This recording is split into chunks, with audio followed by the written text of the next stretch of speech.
Where did it all fall apart, do you feel? Second half. I thought in the start of the third quarter, our execution wasn't where we should have had it. Kind of found the rhythm a little bit to end the third quarter. Fourth quarter, I mean, you know these guys aren't just going to lay down.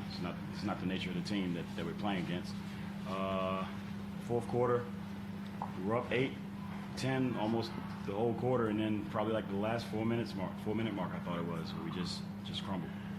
You know, I thought they made some great plays. I thought we gave up too many offensive rebounds. I mean, we gave up 19 offensive rebounds. I mean, it's hard to beat this team if you're going to give up 19 offensive rebounds against them. Oh, sorry. Composure problem there? Yeah, I think so. I mean, I think, you know, you get into ball games and where you really have to come up with those things. You know, you got to come up with defensive boards in crucial moments. I mean, this is a team that and we talk about it before the game, if you let them hang around, this is what could happen in the end. You know, I mean, I don't know how long we led the ball game. We probably led the ball game for 36 and 35 minutes. And then we crumbled in the last 4 minutes. So, not much to say about it.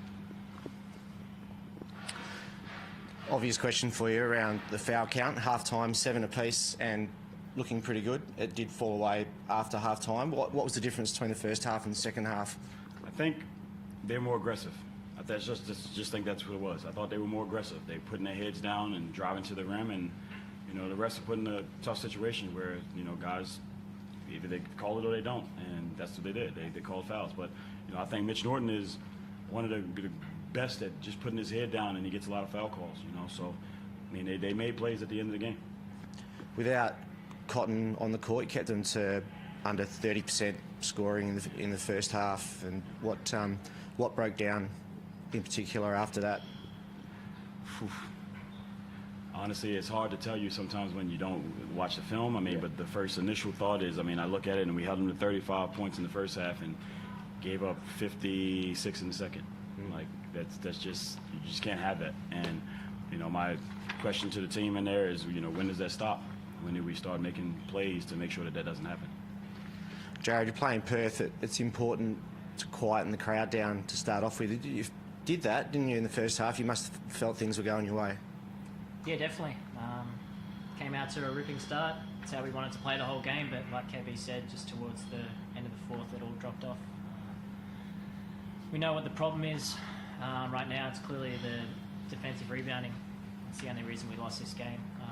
Putting them to the line early, I think they had 7 fouls with 7 minutes to go. We had 7 fouls with 7 minutes to go, so any foul in the last 7 minutes just put them to the line, so that hurt us a lot. We just didn't stop reaching. Fouls has obviously been talked about a fair bit. Do you feel it's something that you guys can fix? We have to, otherwise we're going to keep losing. Is it a mental? Does it get in your head after a while as well with that? Because you know it's a problem? It has recently. I think if we get one sort of reaching foul, we just tend to keep doing it. Like I said, Norton got to the line, I don't know how many times, but just putting his head down the rim, we didn't put our hands up. We had our hands down trying to reach, or we're going up with just one hand, and that gives the refs an opportunity to call the fouls. And like you said, they just kept attacking us, and when they missed shots, they got over boards and had second chance points. So it's not a good combination. You got break now before Sydney in a couple of weeks. What's your focus? What's going to keep you busy over the next couple of weeks? Well, just trying to figure out, and trying to figure out a way to cut out our breakdowns, our lapses in games. I mean, we've lost 7 games now, and it's just like you're almost in every ball game, and then there's a breakdown of where you give up 10 points in 3 minutes or something. Like, and that's what, I mean, even at home, I went back and I looked, and it was like, we're tied at 40-40 with 1 minute and 9 seconds to go in New Zealand in the second quarter, and then we give up 4 free throws and we give up a Mitch Norton 3. Going into the half, 47-40. Into the third quarter, it's the same type of thing, and we give up 8 free throws at the end of the quarter. And that's where, with this game right here, like Weeksy said, with 7 minutes to go, you're in the bonus, and we got to stop doing it. It just comes in with, I said to the guys, look in the mirror, and that includes myself as well. Look in the mirror, see what you can do better. We're in those positions. How do we fix that? How do we get out of it? And the first thing I think is looking into yourself and seeing what you can do to improve that. So, over the next 2 weeks, it's just trying to figure out ways to make this team better.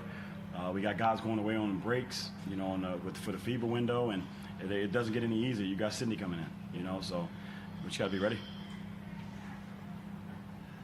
Kevin Shea missing today. When do you expect him back? What were the reasons for him missing today? Oh, he's having his first child. Okay. Yeah, so we thought it would come yesterday.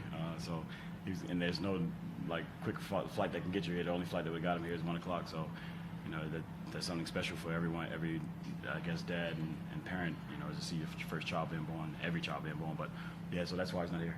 Yeah. How much did you miss him out on the floor today? And do you feel like you needed to compensate more for him not being there? I didn't think we missed him much. I mean, you know, he's a great. He brings a lot on defense, but I thought Weeksy had a great game. You know, and you know, he stepped up. You know, and he hasn't been getting 25, 26 minutes, which he played today. He hasn't been getting it, and he got it today, and then he responded from it. So, you know, I thought we were good. We were in a good position. We were up 13 at halftime, or 14 at halftime, 13, I think. We just broke down. You know, in 4 minutes again. Do you feel like you ran out of gas a little bit with that short turnaround, big trip, no Finn, no Shea? You've got a pretty short bench like that. How much of that was a factor late? I actually don't even think that it shouldn't have been a problem for us because a lot of guys, we had 5 guys foul out on Friday. So a lot of guys were pretty fresh. And, you know, for them, I mean, you look at it, and I look at this, and I say Tarico White played 33 minutes, Nick Kay played 30, he played 37 in New Zealand. Mitch Norton played 35, he played 36 in New Zealand. So you can't say that, and that was one of the things I had on the board. No excuses, you know, because they're not going to have any excuse, and that's what they did. I would have thought they got tired a little bit because Bryce is a big part of this team, and I would have thought they tired a little bit, but they didn't. You know, they kept that fight and they kept their composure and they pulled the win out. Thanks. Thank you. Thanks.